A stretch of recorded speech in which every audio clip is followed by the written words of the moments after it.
If you want to reduce risk for cancer, I'm going to tell you 10 things that you can add into your lifestyle. Hi, my name is Nicole. I am a cancer dietitian. So I do talk about the things that do increase cancer risk. You can check those out if you link in my bio and get my #1 best-selling book. But what I want to do right now is I want to tell you the 10 things you can do to reduce risk.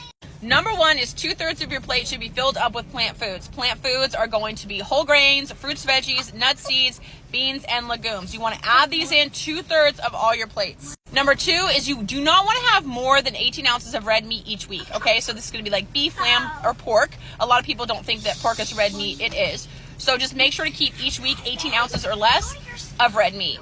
Reduce your intake of sugary beverages. So this is a latte that I got that I made sure was lower in sugar and not made with a high amount of fat. Sugary beverages increase cancer risk because what ends up happening, it's not the sugar, but it's an excess of calories contributes to weight gain, which that weight gain, extra adipose tissue, increases risk of cancers, 13 different cancers. So you want to reduce your sugary beverage intake. #4 is completely omit your processed meats. Any consumption of processed meats, and the more you have, will increase your risk of colorectal cancer. Remove that. Use rotisserie chicken, canned tuna, cook fresh meats, dice them up, have vegetarian sandwiches.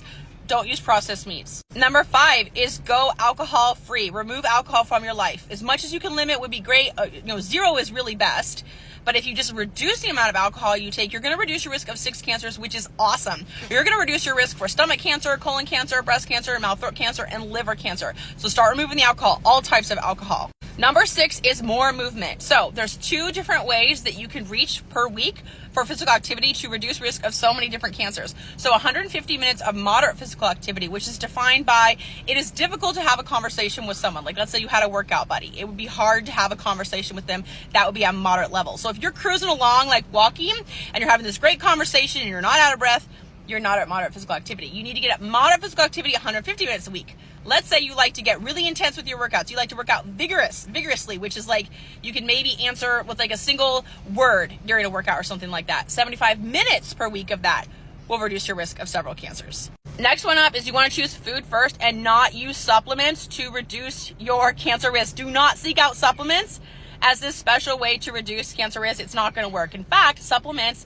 can increase the risk of cancer. Okay, they become free radicals. Free radicals are things that damage your cell, damage the DNA within your cell. What ends up happening with that is that it's basically potentially the first step of cancer, because cancer ultimately is a cell that has been damaged and was not able to be corrected. That DNA was not able to be corrected.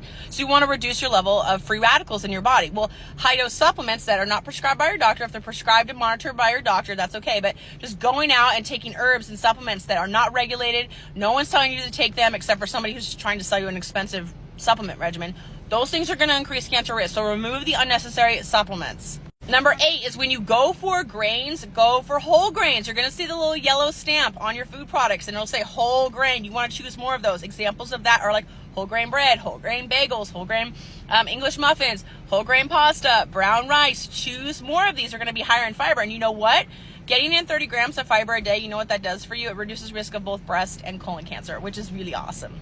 The next one up you might be surprised about is to consume more dairy. Even those flavored dairies, if you want to do like chocolate, that's okay. So dairy actually reduces risk of colorectal cancer, which is super exciting. It also has carbs, protein, fat, vitamin D, and calcium all in one serving. So it's super nutrient packed. More dairy to reduce risk of colon cancer.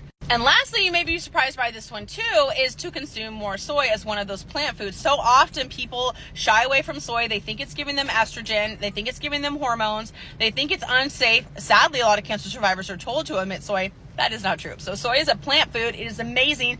Nutrient packed, once again, has all those amazing antioxidants and phytochemicals which help to reduce risk of cancer.